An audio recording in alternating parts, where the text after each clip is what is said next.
it's particularly heartening to see all the newcomers who are here. I mean, it's really very exciting for us that so many people are resonating with ethical culture and affirming our values. And as I've argued for quite a while, in these times, just being here and expressing solidarity with our community, I feel is an act of resistance. And the values that we share, because they run so contrary, are so necessary and run so contrary to the ethos of the current moment that we're in.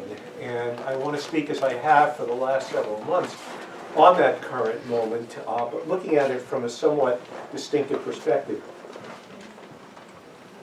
My address this morning is not committed to making America great again. Rather, I submit the question we should be asking is, how can we make America good again? Okay, or perhaps good. What I want to discuss all too briefly is what has to be done to make us a good society and what it would mean to be a good society. I want to get at this very big question by looking at one dominant stream that courses through American history. It has become a very powerful force in our society in the current era. And that motif is the strident power of individualism. I want to look at individualism in its positive and negative employments and how it relates to building a good society and making America good again. Let me start at the beginning.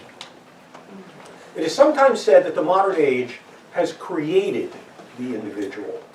When looking at the history of the novel, for example, the novel is a literary form, one finds near the beginning of that literary form, one finds Robinson Crusoe, written in the very early decades of the 18th century. And what does the story of Robinson Crusoe tell? It tells the story of a castaway, indeed of a man alone, in isolation on an island, required to fend for himself. If nothing else, Robinson Crusoe exemplifies the individual par excellence. Indeed, the very genre of the novel, which did not really exist in the Middle Ages, is itself a literary form that focuses on the lives, indeed the inner subjective lives, of individual men and women. That was something new in the development of literature. By contrast, it said that people who lived in pre-modern times did not really entertain the consciousness of themselves and others as discrete individuals. They felt themselves to be and understood themselves to be part of a social group, be it a family, a clan, a tribe, a religious community, and their consciousness, their very consciousness, was greatly wedded and melded to that of the group. Further historical investigation reveals, however, that this modern emergence of individual personality and the prior lack of it has been greatly overstated. People have always had a sense of themselves as discrete individuals, separate from others. Indeed, if one goes all the way back to the Hebrew Bible and looks at the figure of King David, for example, one sees a distinct, well-developed individual with a full range of emotions and personal virtues and vices and an introspective life. But what is perhaps more compellingly true is that the birth of the modern period, especially promoted by the thinkers of the European Enlightenment, gave validation to the idea of the individual and individualism philosophically and politically, as well as artistically, in ways that were in fact emphatic and new. The 18th century was indeed the century of the individual, where individualism reached its high water mark. One expression of individualism, philosophically speaking, was the belief expounded by thinkers such as Thomas Hobbes and John Locke that each individual person is atomistically separate from other individuals. That each individual is a self-interested maximizer, so to speak. In this understanding, the reality of the individual precedes the reality of society. To put this more basically, society has no authentic reality of its own. Society, in other words, comes into existence through the conscious agreement of separate individuals. Individuals come first, and society is something artificially created by individuals as a result of premeditated agreement and it's designed, society is designed for pragmatic purposes, but it has no authentic or prior existence of its own. It's just a congeries of individuals who've come together to live together, to organize together, or whatever the case may be. It's the individual, philosophically, first and foremost, that is present. And again, society is just a contrivance, so to speak. In many ways, giving this priority to the individual is a very good thing. Psychologically speaking, it recognizes that each one of us is a locus, a center of our own unique experiences. And ethically, as Immanuel Kant so powerfully proclaimed, each of us as a distinct individual possessing inherent dignity is an end in and of himself or herself that should not be violated or abused, but indeed treated with respect. We might conclude that this is an advance over the perception that people are not much more than indistinguishable, faceless, and ultimately worthless components of a horde who can be slaughtered for any reason that the conqueror might find compelling or be inspired towards. Related to this is the emergence of the idea of political rights. And the holder of rights, political rights, are primarily individual persons. The idea of political rights is assuredly a modern idea. The ancient religions did not know of rights. What the religions taught and teach were in effect duties. Duty to God, duties to man, duties to the community. To have political rights, you need the political state.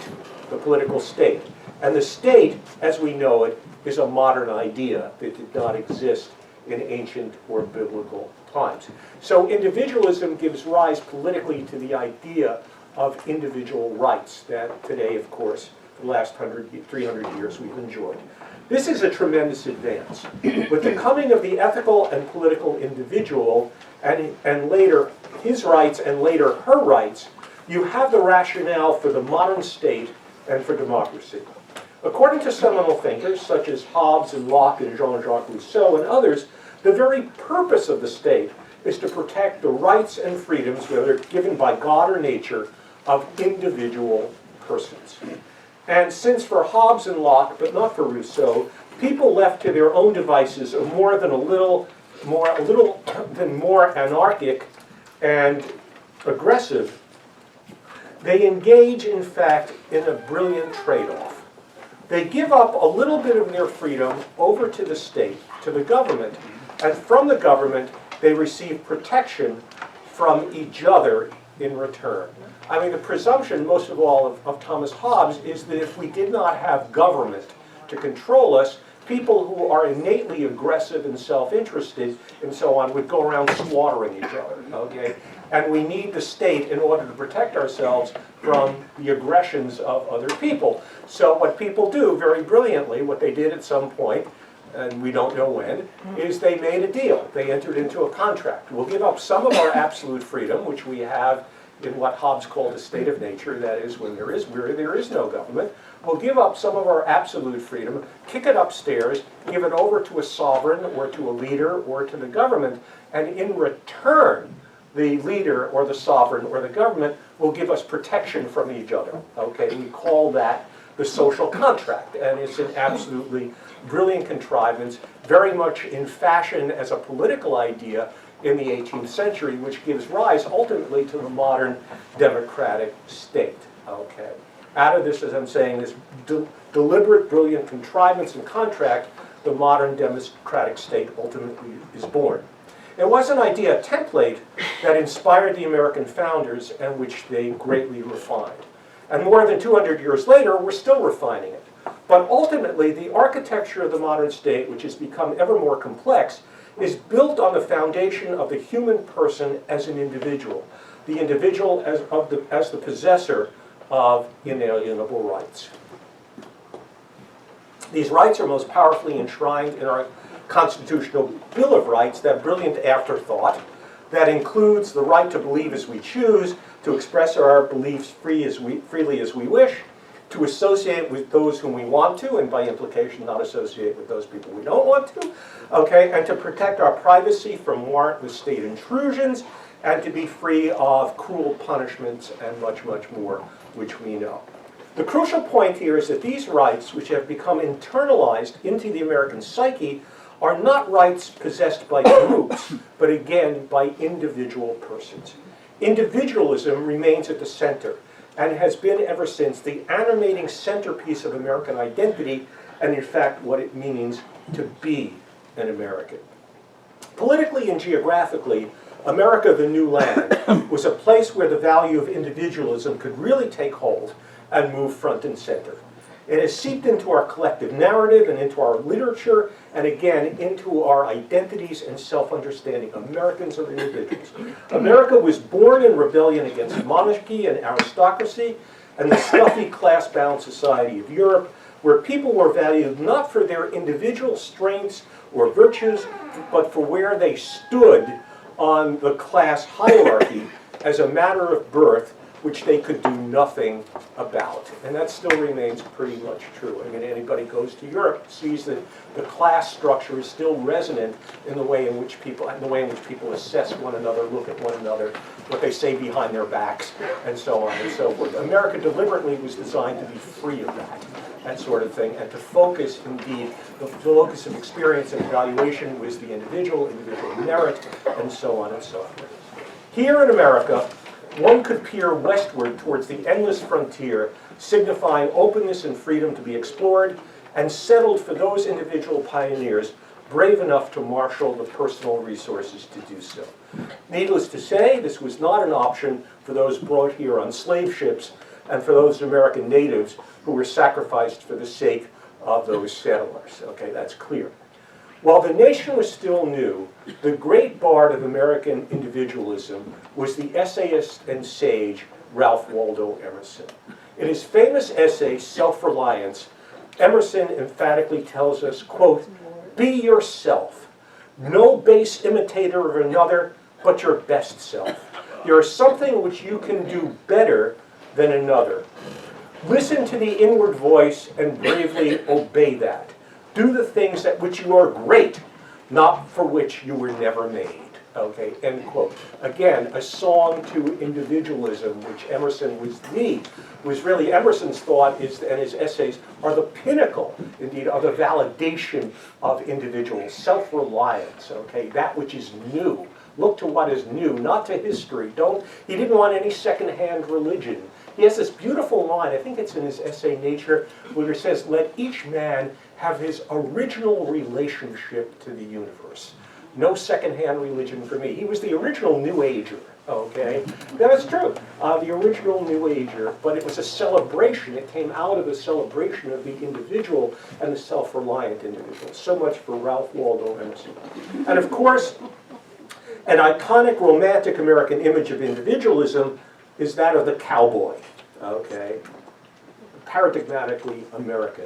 The taciturn, self-reliant man of purpose who rides alone, using his grit and guile to subdue either nature or bad hombres, and thus tame the wilderness. John Wayne, Ronnie Reagan, okay, Clint Eastwood, right? You get perfect image, right? That's it. We all aspire. You know, I aspired as a kid to be the Lone Ranger. You know, it's just the image is just the romantic, the notion of the self-contained individual. You know, and so never has a regret. Never has, you know, never worried about, you know, is he going to disappoint his mother? You know, I mean, there's none of these problems, right? The American cowboy, no neurosis whatsoever. I mean, just, you know, I mean, just great. Unfettered, pure individualism. That's the American myth, right?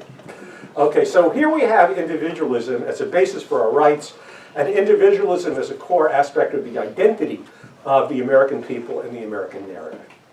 I need to be technical for a minute, okay? Bear with me. Up until this point, I've been looking at individualism in two implicit ways, which I now want to make explicit, and this divide is central to my thesis. In the first instance, we can see individualism as the foundation for inherent human dignity, for our freedom and rights. This understanding of individualism is something of greatest, of supreme value that we should cherish at all costs, and even given the politics of the moment, I dare say, to be a little histrionic, but nevertheless have to put it on the table, we should value it to the point that we would be even prepared to die for it, if necessary. In these times of demagoguery and looming authoritarianism, the defense of individualism in this sense is urgent and should be in the forefront of our minds. Okay. But there's a second implied understanding of individualism, which I hinted at a few moments ago. In the annals of philosophy, it is what is referred to as, quote, ontological individualism, fancy term, from the Greek word ontos. That means anything having to do with being and existence and what is most real. I mean, philosophically, if you're really interested in the question of what is more real, this lectern or a triangle, okay, that's an interesting question for philosophers. What's more real? What has more reality? The lectern, which I can touch, or the triangle, which I can't, but happens to be eternal and deathless? Which is more real? Which has more being? Okay, that's an ontological problem or question. Got it? It has to do with being or existence in the most basic sense. So what I'm putting on the table is the question of the reality, the status of the individual and society. As noted, ontological individualism is the belief that individuals have a primary reality, and by contrast, society is a derived and artificial construct with no true organic existence of its own. Am I being clear? I'm being philosophical here. No true existence of its own. The contrasting view, which claims that society is a real entity that has ontological heft, okay? The contrasting view we might call social realism, okay? Individualism on the one hand, social realism on the other. That is the belief that society is organically real, and therefore it makes a claim on us, and that we owe something to society, and thereby, by extension, I would argue, we owe something to the common good. Though perhaps not as pronounced as the individualist stream, this communitarian appreciation also has a tradition throughout American society, and it is something that needs, in my view, much, much greater attention if our society, viciously divided, is going to heal itself. Okay, that's my premise, all right, that I'm starting from. All I have said up until this point is indeed a preface to my central thesis. And that is, as much as we need to cherish individualism and be its militant and staunch defenders, it is my view that when individualism is taken to its extremes and is not balanced by a commitment to society as a whole and to the common good, then it morphs into a condition that is in fact undesirable. It becomes a state of affairs that impoverishes society and ultimately the lives of the individuals who make it up, namely us. I believe that such a condition well describes our society as it currently is. This is a critique and a polemic. We are living at a moment, I believe, of what I call hyper-individualism. And that's a problem that plagues us. It is a time when the individual lives as an atom in which the ties that bind him or her to larger institutions, whether it be the family, local community, places of employment, political parties, increasingly churches, and society as a whole, have become increasingly transient and have grown very thin or are non-existent. Let me just mention churches, because for us this is, as humanists and secularists in many cases, and in many cases atheists, this is, I think, a contested issue. You know, as we know, let me just say parenthetically, as we know, the secular component of American society is growing, particularly among millennials. 35% of millennials claim that they have, quote, no religion. Okay, and that number's growing pretty fast. Now, when they say no religion, that doesn't mean they don't believe in God. It doesn't mean that they're hardcore secularists. But clearly, the unchurched, that's my point, the unchurched component of America is growing larger. And it's beginning to follow Western Europe. Western Europe is a post-religious society, effectively. I mean, you go to Notre Dame Cathedral, where I've been, and you have a half a dozen octogenarians in the front row. I mean, 2% of the French are church affiliated. By the way, not much more Muslims. When I do surveys of Muslims in France, with all the tension, Muslims follow the Catholic demography. There are very few Muslims who are actually mosque affiliated in France also. I mean, it's a post-religious post-religious society. And for us, we who are secularists, and I'm a secularist, although I tweet that a little bit. For those of us who are secularists and atheists, which I am, we may say that's a very good thing that America is changing. But you know, I've got to tell you, truth tells me, the way I see reality, is that it's really a contested mixed picture. And I'm saying, as much as we may celebrate the demise of institutional religion, and a lot of churches are really in trouble, as much as we may celebrate it from our atheistic, secularist, agnostic, humanist stance, because indeed we would argue that religious beliefs are purveyors of superstition, they do bad things, they're discriminatory in many cases, many of the values we abjure. The other side of the ledger is that if we look at churches, and here I'm not unsympathetic, including the evangelical churches, if we look at churches sociologically, churches do function very positively for many people in terms of providing solace, community, a sense of purpose and need. And if I'm a humanist in the broader sense, not in the narrow ideological sense, I have to take that into consideration in terms of the positive goods that churches perform, even as I may decry indeed many, but not all, many of the teachings of churches. So for me, in effect, it's a mixed picture. I might also say when it comes to political opinions, churches, I would argue, and this would need more investigation, we could say that by belonging to a church, it really exposes potentially people to alternative points of view in a way that they would lack as being atomized individuals unconnected to such communities.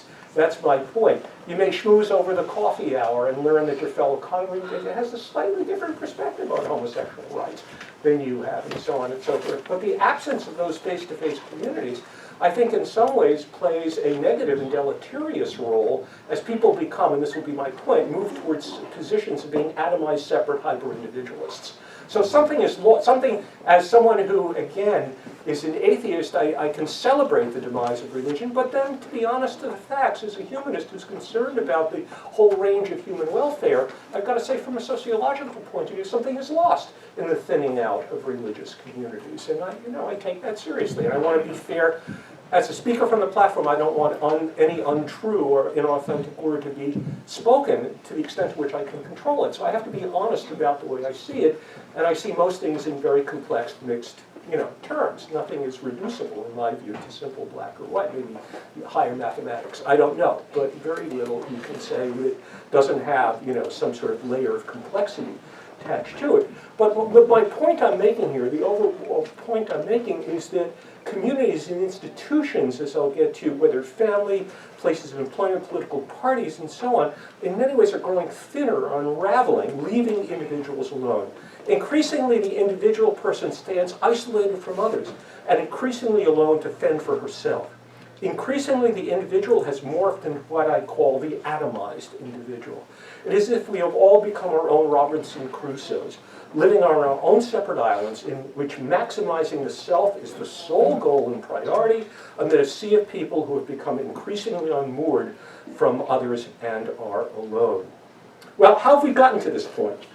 How we've gotten to it is a very long and complex story, and there's no shortage of pundits and academics who can render interpretations. By the way, this discussion has been going on I remember reading David Reisman, the sociologist in the 1960s, Individual Alone, or Individualism Reconsidered. I mean, this discussion's going on these discussions have been going on for a long time, but I think they've reached a critical point. So how have we gotten to this? Here's my interpretation, real short. Okay, you can knock holes in it if you wish. There's a lot that I won't say, and so on and so forth. But in briefest terms, I'll render my own sort of evolution here. Enter Ronald Reagan. In August 1981, Reagan carried out his threat, and most of you will remember this very well, and fired 11,000 air traffic controllers who had gone on strike demanding higher wages and a shorter work week. This assault on a vital service early in his presidency set the tone that basically characterized the Reagan legacy. Not only did it order the destruction of the American labor movement and the solidarity unionism brought, it virtually deified the business class and the values that flow from an unfettered free market. In the spirit of the market uber alles, Reagan declared government as the true enemy of the American people, as if our government were not us. Okay, ushering in an age of deregulation. It is a series of phenomena that has metastasized beyond Reagan's wildest dreams in the extremist, unhinged policies of the current occupant of the White House. Okay, and this is Reaganism fulfilled. I almost want to say, bad metaphor, Reagan was John the Baptist to Trump's Jesus, but that's not fair to Jesus. I mean, that's a bad, very bad analogy, right? But Reagan was really, basically was the forerunner of George Bush, and we can see this down the line, right? As we deregulate, open up the free market, leaving everybody alone. Anyone ever have a conversation, I was just on the phone again with Verizon? That's the free market gone berserk. I can never understand my bill. It's like, you got to bargain with them like you're in a Middle Eastern bazaar, and the bill is always, I never understand this. This is a function. It's why, look at the airlines and the horrors that those have become. This is, and we can all name our horror stories of where, the free market, unfettered market, unregulated market has been. I'll get to the biggest horror momentarily, which we know very well. But Reagan's empowerment of the corporate culture has had a powerful spillover effect, which seeps into the moral fiber, I argue, of the psyches of Americans and is hashed out in what I call hyper-individualism. One does not have to be a Marxist to discern a thick line between capitalism's frenetic ethos to maximize the bottom line at virtually all costs and the shaping of a society in which individuals are forced to fend for themselves in what Hobbes again referred to as a war of each against all. That's our condition. We're virtually back at a state of nature that Hobbes saw, which was a horror story, that is, a society without government. The sad condition of American society is that the individual increasingly stands alone, vulnerable to predations of a heartless culture and bereft of the social bonds that traditionally provided strength, security, and human solidarity. If you want to see the vulnerability of individuals bereft of social protection, just look at the Republicans' health care plan as an expression of simply heartless cruelty. It's sadism coming out of high places. It's sadism. It's institutionalized sadism. After the vote, the Republicans, those bastards, held a party while millions, they're like dancing on them prematurely on the graves of the millions of people who will grow sick and die as a result of this. It's as if they stood up with a gun and shot them dead. It's just a slow-burning death. That's it. It's absolutely awful. Think of the vulnerability. Don't mess with my Medicare. Okay, think of people who are struggling. Okay, with marginal incomes, who have children, and have a sick child, and you don't have the $20,000 to buy a crappy health insurance policy, and your child goes ill. You've got to make a choice between putting food on the table and buying necessary medicines. Think of the anxiety of the individual left in that state. Maybe it's some of you, and you have my compassion and my support. That's where we are moving. One has to step back and ask, what has become of this society? Families, communities, even churches are refuge from the harsh realities of the workaday world, as I'm saying, are unraveling and growing weaker. The death of unions with secure entitlements, especially a guaranteed pension, now ensures nothing but the anxiety and fear of facing advancing years without a means to keep one's home, or find medical care, and enter into the final stages of life with dignity. That's what looms. One cannot even find refuge in common dreams. The dream of a better future, if not for oneself, then for one's progeny. The vaunted American dream has stalled and maybe is even dead. And with the door slammed shut, one is thrown back on hopelessness, cynicism, and brooding anger. When I was in college, I gave very little thought to my economic security. I really did. As I like to say, it's a little bit of an exaggeration that when I went to college, I never took a subject that had any practical usefulness whatsoever. Okay? Because that was not what college was for. I had 4 gilded years to explore and develop the life of the mind, and I was going to do that, goddammit, and not worry about how I was going to use college to make a living, right? Or to earn money. And as a result, in a college, municipal college, which was free, by the way. I tell my undergraduates in Hunter, I'm sorry you missed the boat. And they come back if Cuomo's plan, which I think is probably not fiscally feasible, but if his plan comes back, they may enjoy public college again. It's a great thing. We did it once, we can do it again. Yay, Bernie. When I went to college, I majored at my Queens College. I don't remember how many students. There were probably 25,000 students.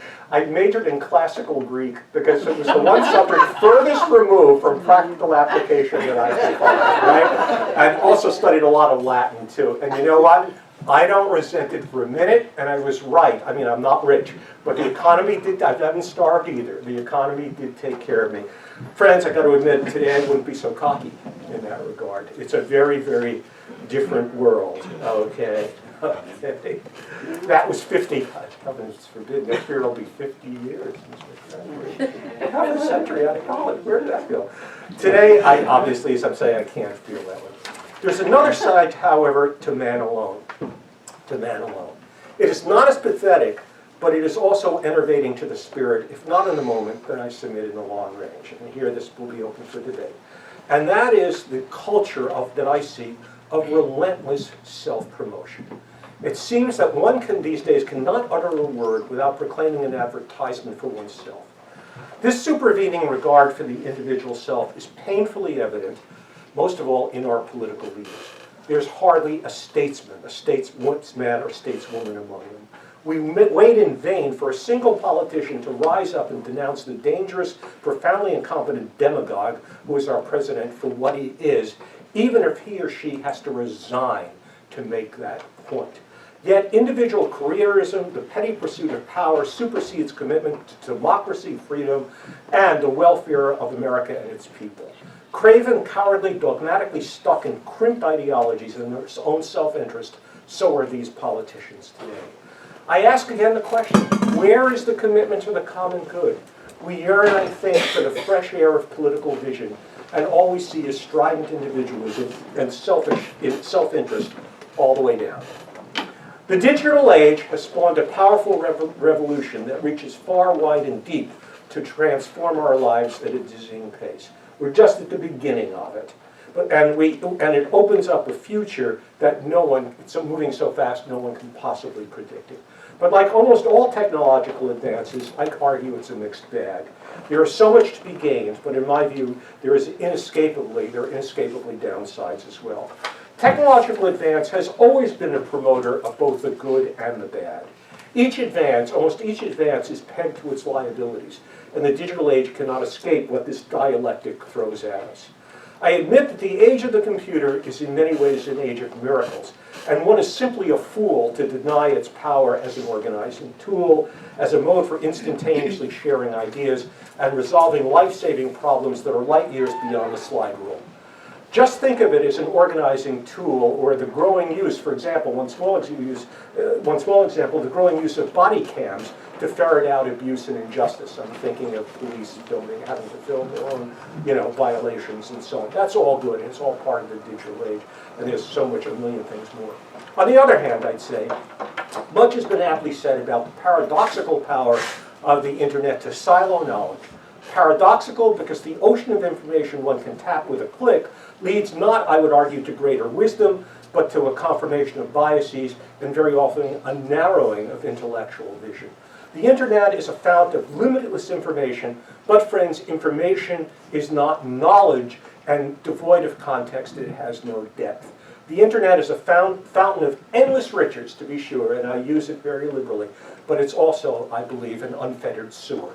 Okay, and there's a lot of stuff that goes through it that is not useful and negative. We've become, moreover, a nation on electronic steroids. Maybe I'm the only one, okay, and a lot of people in this room are going to be upset with me, but I stand my ground.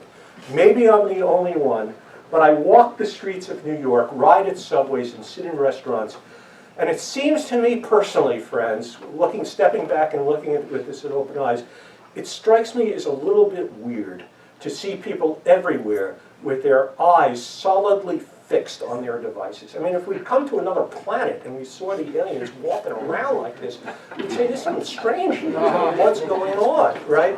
The obsession people have with their gadgets, morphing in many cases tragically into addictions, I argue, this is my argument, and it's contestable, I argue thins out authentic social relations. There are those who contend, of course, that the absence of face-to-face encounter is more than compensated for by the expansive networking that social media provides. It's not a position that I find personally compelling, and it is, again, certainly arguable. I may be wrong, but I may be right. My humanism compels me to the conviction that real-time engagement with friends cannot be replaced by virtual friends, even if I accumulate thousands of them. virtual community ultimately cannot replace the warmth of human togetherness that comes from only actual lived community. And I dare say, okay, all of you here today is a testament to that. And this is an experience that simply cannot be replicated if we set up 80 different, monitors with Skyping and so on and so forth. There's something about being in the real life presence in real time of a human being that simply cannot be replicated. I would argue, this is my humanism. You can say it's a function of temperament, you can dismiss it if you wish. I'm saying, I'm making a case as a humanist, my humanism, that there is something that is of inestimable and unique value being face-to-face with another human being, sensing their presence, looking at their body language, their gestures, from top to bottom, hearing the tonality of their voices, unmediated by digital electronics and so on. That simply is the ultimate, basically, human encounter. It cannot be replicated adequately or in the same way through any sort of mediating technologies. It's been said innumerable times before, almost to the point of a cliche, rampant capitalism, which makes a fetish of the free market and drives a culture of consumption. It transforms people primarily into consumers for whom ownership of more and more material possessions replaces a life lived for the sake of human relations and solidarity with others. And what act is more individualizing than consumption and shopping? It was Emerson, again, individualist though he was, who critiqued the excesses of the business culture of his day when he said, quote, simply, things are in the saddle and they ride mankind. I love that metaphor. Things are in the saddle and they ride mankind. What was certainly true 180 years ago is exponentially much more true today. In my vision of the good society, not things, not a culture of acquisition which is built on competitive individualism, but love and friendship, community and knowledge would be in the saddle, not things. The problem,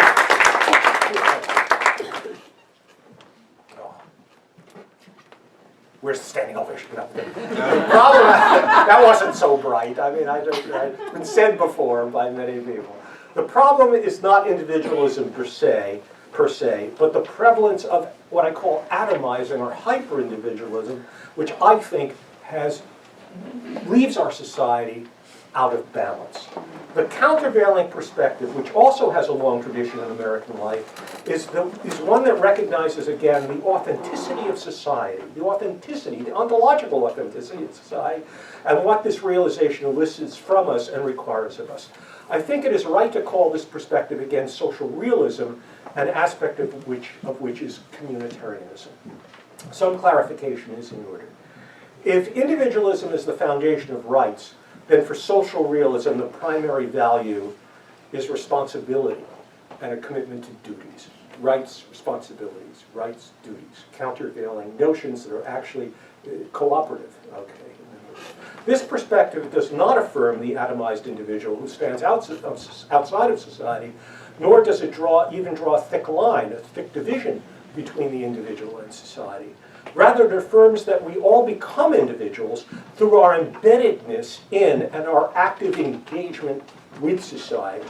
In other words, we are deep down social beings, and without society, there can be no individual. They're not contrapuntal notions, mutually canceling. Individualism is born out of the matrix, the demiurgic process of engaging in society. That's how we become individuals. What this point implies is that we are all born into a society of whose values and gifts we are the beneficiaries.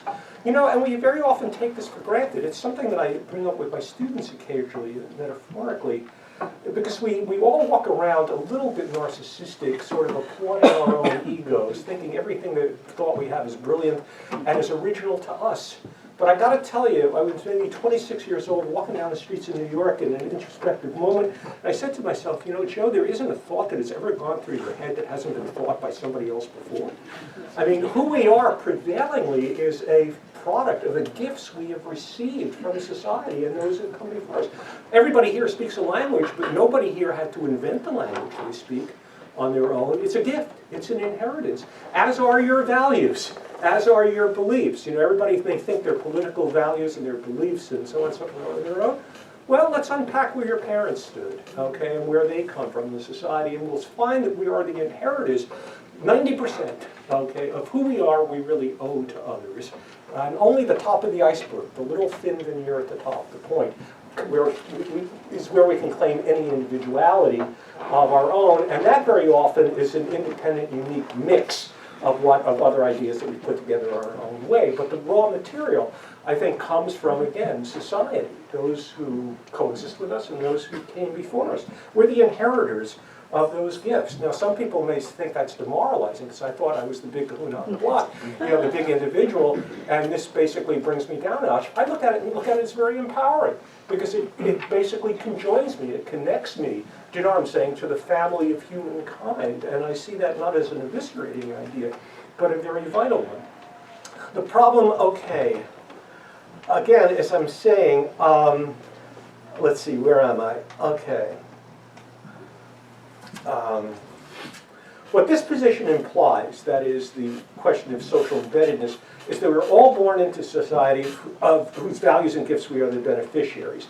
In return, this reality, I believe, places obligations and responsibilities upon us. In other words, we are born into a web of social obligations. And we realize our humanity through fulfilling our obligations and responsibilities to others. Just as individualism has its champions in American history, so does this communitarian view. We might invoke as part of this tradition, among others, the great social reformer Jane Addams. Where's Mr. Novak? He's here. She was involved with the Chicago Ethical Society. The great social worker and social reformer Jane Addams, the philosopher William James, the socialist Eugene Debs, the African-American intellectual W.E.B. Du Bois, the Protestant theologian Reinhold Niebuhr, the great humanist John Dewey, who is perhaps America's greatest philosopher, and if I understand his intellectual roots properly, maybe even parts of Barack Obama. Barack Obama was one of our few presidents who was a bona fide intellectual, a real smart guy. Parenthetically, Obama, as an undergraduate, imbibed the thought of William James, and the communitarianism of John Dewey, and the philosophy which is known as civic republicanism, that is a commitment to the common welfare that inspired the American founders. Those are really part of his formative philosophy. If you're not convinced, read a beautiful book that came out right at the beginning of his term called Reading Obama, written by, I forget his name, he was the chairman of the history department at Harvard, who did an intellectual analysis of what the formative influences in Obama's mind, his intellectual view. And in many ways, part of him had this communitarian streak.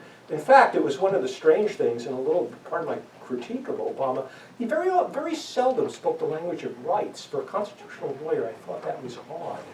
Seldom did he actually talk about the defense of rights, very seldom did he cite human rights, and it's not because he didn't believe in them, but he saw them in conjunction, I think, with a broader view of social realities and, the welfare of groups and communities as a whole. Just a thought there. Okay, now, of these figures that I've named, I could have named others, it's no coincidence that four of these figures, Jane Addams, William James, W.E. Du Bois, and John Dewey, were in fact very close to the ethical culture movement. And it's not a coincidence because the founder of ethical culture, Felix Adler, was certainly among these social thinkers. And Adler's thought attracted these great luminaries of American thought. I want to briefly to digress for a moment or so, digress to Adler's thought in order to clarify my point. In his technical philosophy, Adler was a rather difficult thinker. In his ultimate theory of reality, his metaphysics, so to speak, he postulated what he called the organic ideal, capital O, capital I. Sometimes he referred to this with the ungainly designation of the infinite ethical manifold. You think of a car when you think of manifolds. What he meant about manifold was a single thing with many parts. It was a spiritual, almost otherworldly notion. Adler affirmed that ultimate reality, which is spiritual, not natural, is comprised of a single infinite organism which is made up of an infinite number of unique, infinite members, and each of these members is identified with us individually. He further postulated that each of these members is organically connected to all the other members, like the nodal points in a gigantic net, while being simultaneously connected to the entire organism as a whole. So any action by any one member would reciprocally bring a response from all other members and from the entire organism, the entire entity. Hence his adage, when we act to bring out the best in others, we reciprocally bring out the best in ourselves, because we are all connected ineluctably, one to the other, all to each to all. This concept is therefore organic. A rough analogy, I think, would be the human body, which is a whole but is comprised of many different organs. So a change in the heart effectuates a change in the kidneys or the lungs and in the entire body, so on and so forth. Again, each member is an individual, us, but intrinsically connected to all others, or we might say the entire human community. So if one were to ask Felix Adler, is the human being first and foremost an individual, or is the person first and foremost social? Adler's response would be both simultaneously. We are neither individuals separate from others, nor are we submerged as individuals into the community so that our individualism is lost. I don't know if that metaphor is clear. We are both individuals and social at the same time. It's a paradox, but that is reality. And I don't agree with his metaphysics. I mean, his otherworldly spiritual notions. But as a metaphor, if you can sort of take it as a metaphor and naturalize it, it's a very powerful idea that I find very, very, very attractive about how to organize society. There's the whole, and there is the individual, and the individual is organically related to the whole and to each other. By the way, I can't resist this. I can't resist this. This is my own discovery. Anybody here live in Fairlawn? One person. Okay. Do you know Radburn? Mm-hmm. Towards the end of his life, Felix Adler was on a municipal planning committee that planned 2 organized communities in the metropolitan area. One is Sunnyside, Queens, and the other is Radburn. Okay? He's responsible for Radburn. Very interesting. This was very late in his life. Now, if you look at how Radburn is organized, and maybe this is a little harebrained, in some ways it reflects his ideal model, because you have separate individual houses all opening up to the whole, to a common backyard, not to discrete backyards. And it's an idea of the relationship of the whole, so that people indeed would live in their own individual houses, decorate them as they will, but when they went out into the back, they would commune with the entire society, right? This was, I think, a way to, it's a little bit kooky, but it was the way of basically operationalizing his idealistic schema about the way in which human society should be organized. I can't resist that sort of thing. It brings it very, very, very close to home, right? Okay, so for Adler, the individual, and I agree with this, is both simultaneously communal and individual, if you get the point, at the same time. Okay, as social beings, therefore, we ethically have responsibilities and duties to others. Indeed, Adler often referred to ethical culture, sorry to say this, as the religion of duty. Okay. Now, to the contemporary ear, the concepts of responsibilities and duties to others may be very off-putting, okay, maybe extremely so. Perhaps it is seen as throwing a wet blanket on our unfettered individual freedom. But I contend that that is the very problem with a society which is veered too far in the direction of celebrating the unbridled freedom of the individual at the expense of recognizing and engaging broader social ties and the responsibilities that flow from it. I would argue, rather, that such a notion misunderstands what freedom really is. Freedom is not something that a person can experience outside of one's responsibilities to others. We cannot experience freedom worth having divorced from the life of society and the communities of which we are a part. We are not, nor can we be Robinson Crusoes, isolated on our own islands. Freedom is something nurtured within and emerges out of our social engagements and our social relations. One may also look at responsibility and duty as onerous, burdensome concepts to be sloughed off and escaped. But I personally confess just the opposite. Speaking for myself, I believe in what might be called the encumbered self. The encumbered self. It was the Hebrew sage Hillel who famously asked, if I am not for myself, who will be before me? But he also asked, if I am for myself only, what am I? It is the second part of that rhetorical question which I think has become severely undervalued in our society. Look at it this way. I believe that to live a life of an atomized individual is to be an unencumbered self whose primary goals are to self-interest, to acquisition, to self-congratulatory fame, and to self-realization, to maximizing the self, and is ultimately, I would argue, to live a relatively impoverished and shallow life, perhaps a life prone to anxiety, to vulnerability that comes from being detached and alone. I believe that recognizing that we are indeed embedded in a web of social obligations, that we are called to fulfill responsibilities to others, is a vehicle towards anchoring our lives, for deepening them, for augmenting our sense of purpose and meaning in life, to inserting ourselves in something greater than our individual selves. If we see responding to the needs of others, that is, being responsible to them, as placing us in touch with the nether reaches of our humanity, then doing our duties to others is no longer onerous, but becomes a powerful way to fulfilling our natures, our human natures, in the deepest sense. As is often said, we live nowadays in a very divided society. We are divided by political allegiance and ideology. We are divided by social values. We are divided by race and ethnicity. We are severely divided by class.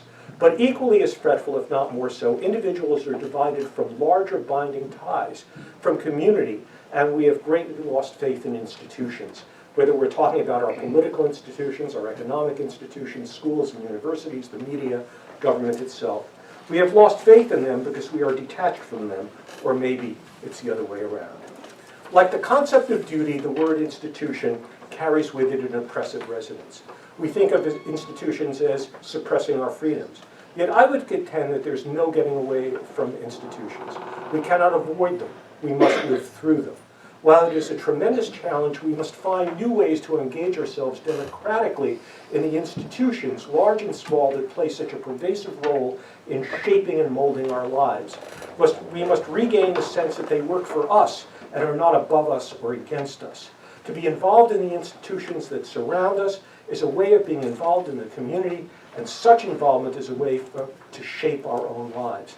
Though it's a very small example, our own ethical society, I believe, is an institution that very nicely reflects the values and engagement I'm talking about. I hope that giving to the society is not perceived as being onerous, but as something that is a vehicle towards self-fulfillment, and in that sense is, in some sense, liberating.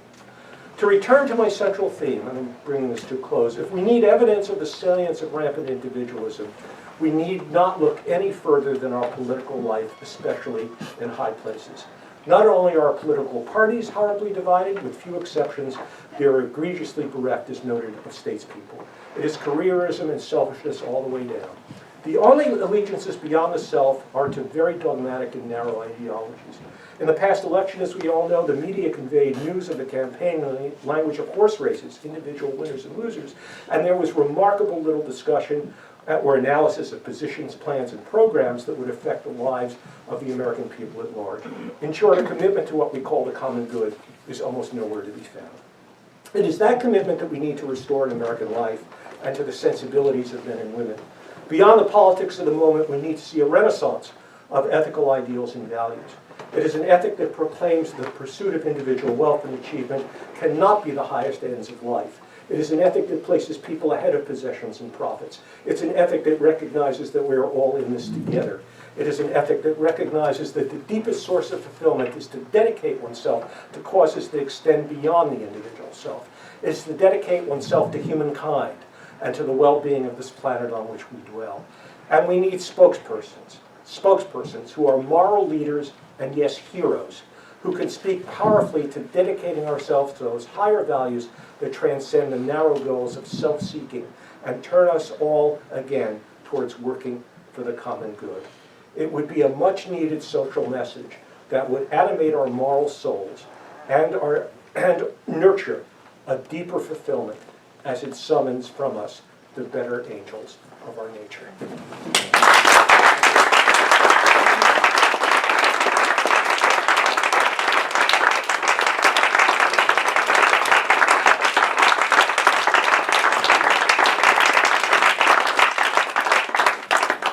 Thank you very much, Joe. We have time for 3 questions. Oh, okay.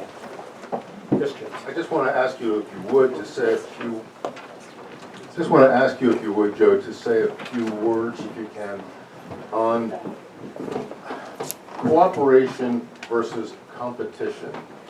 In my own view, I just want to preface it with just a brief comment. In my own view, competition too often becomes an illusory pursuit of false value. And that in seeking to compete, to get ahead, we find ourselves not getting ahead at all, but we find ourselves easily transformed into becoming a cog in a machine, a sort of a slave to the ideal of competition. And especially in an area like this area that's very densely populated, say compared with an area like Maine, it has seemed to me that in an area like this, we're driven to compete in order to get ahead and indeed to survive. In an area like Maine that is so sparsely populated, people have to cooperate to get ahead. Well, it's a thought. I mean, it's a very complex question. I mean, I think there has to be room in life for some competition. I would prefer it be essentially symbolic and harmless competition. I mean, clearly, athletics, what comes to mind are team sports where you have competition, but the danger of it is drained off into sort of recreation and played. I don't think competition in a humane, civilized society in any way should be a life and death struggle. I mean, the idea, again, of this health plan is based on a competition that if indeed you want health benefits, you should be sufficiently self-reliant, okay, and individualized to be able to have the wherewithal to purchase it. Well, if your life is at stake, it should not be based on a competitive struggle. It's a right that the society as a whole ought to, and the state and the government ought to supply. There's no question. So I generally agree with you. I just want to mention one comment that's interesting for historical, that comes to mind, a historical association. There was a fascinating debate between the communist Leon Trotsky and Trotsky the communist and John Dewey the liberal. Okay, it's put together in a little pamphlet called Their Morals and Ours. Very interesting read. Okay, and it was interesting. Dewey, who was brilliant, admired Trotsky for being brilliant. He thought Trotsky was a brilliant individual, but highly misguided and fanatic, okay, in his commitment to Marxism and communism. And in this brief essay, Trotsky is basically heralding the primary place of competition, and he's thinking of the class struggle here in terms of being the engine that propels history ahead. And Dewey's general retort was Trotsky is wrong, that although there is competition in life, certainly cooperation is the mover that moves society ahead. When people, takes those two virtues and puts them within the context of a broad historical and political sweep. Very interesting. I recommend that to you. It's not very long. It's about 50 pages long. Very interesting debate between the liberal Dewey, who believed that cooperation and what he called implied intelligence could actually slowly, incrementally improve society, move it ahead through the social sciences and so forth, whereas Trotsky felt that competition was the only driver expressed through the class struggle. Basically, Dewey critiqued Trotsky as being dogmatic about that. He said this is an empirical question, and whereas Trotsky was falling back on Marxist dogmatism to claim that the class struggle and the competition therein was really the only meaningful driver of human progress and advance. Very interesting debate. I think that was a long question and answer, so we will have just one more. Oh, I'm sorry. All right. Yeah, that was great lecture. Yeah, so just two observations that I have questions I wanted to ask you. What you thought about, our identity as individuals, and not just the fulfillment of ourselves as individuals, but our very identity itself. Do you think that that's also a function of our relations, in the society, not just being fulfilled, but what we actually are? Our personal, individual identity is a function of those relations. Okay. And also, whether you would think that if we look at the question of communal rights, or the community versus the individual, that if we just look at the individual rights part of the equation, and we say that in order to have an individual right, we have to make sacrifices of other individual rights. And it's that very question itself which could change the nature of the community and make it a more healthy community to decide which individual rights should we have, as opposed to which ones we have to sacrifice. And that would, what do you think about? Yeah, okay, very good. I can answer both those questions. The first question about identity being a product of social relations, there is some thinking, and I'm close to it, but I don't fully endorse it, is that the self is nothing but to put it in fancy terms, an ensemble of our social relations. Okay, very interesting way to put it. We're all our individual selves, and we all have a little ego. You know, we think there's a little homunculus in our heads, you know, that is ourself. But the function, the product, I think, more accurately, is that we are basically an ensemble of our social relations. I wouldn't go as far as to say that we are totally an ensemble of our social relations, because I think that there are elements of unique and individual creativity in all of us that put our own stamp of individuality on what we have received from others, and so on and so forth. But I think it's for the most part true, you know, but not totally true. Now, the other question about rights, and I'll answer it in a somewhat different way, with the exception, here I teach courses in human rights, so it's something that I read a lot about and think about. Very few rights are absolute, okay? That is, brook no exceptions, and I can name a few of them. The right not to be enslaved, the right to be tortured, although unfortunately, tragically, there's some debate around that in the periphery, ask Alan Dershowitz. The right to a fair trial, the right to be free of racial discrimination. Those are construed, the right to be free of genocide. Those are rights that are absolute. In other words, there can be no excuses, cultural, expedient, or whatever for the application of those rights. That's a small cluster, okay? On the other hand, all other rights are subject to modification when indeed they collide with other rights or compelling interests. And I'll just end with this, a very compelling idea. Certainly the right to free speech is a much heralded right in the United States, but we all know it's not an absolute right. You can't scream fire at the crowd theater, you can't slander another human being, okay, I can't engage in fighting words, I can't issue threats, all of which may be forms of expression. It's not protected speech, and nor should it be.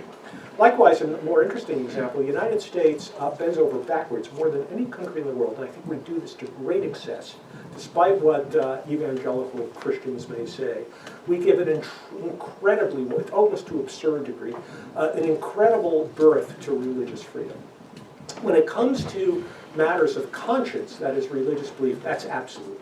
The state can have no interest in whether I believe, as Jefferson said, in no gods or 20 gods, or I worship Beyonce. I mean, that is my, which is not a bad idea, but that is, oh, did I say something wrong? Pick your male, Leonardo DiCaprio, I don't know, whoever you want to worship. He's passing. The state has no interest in that. When it comes to religious behavior predicated on those are not absolute.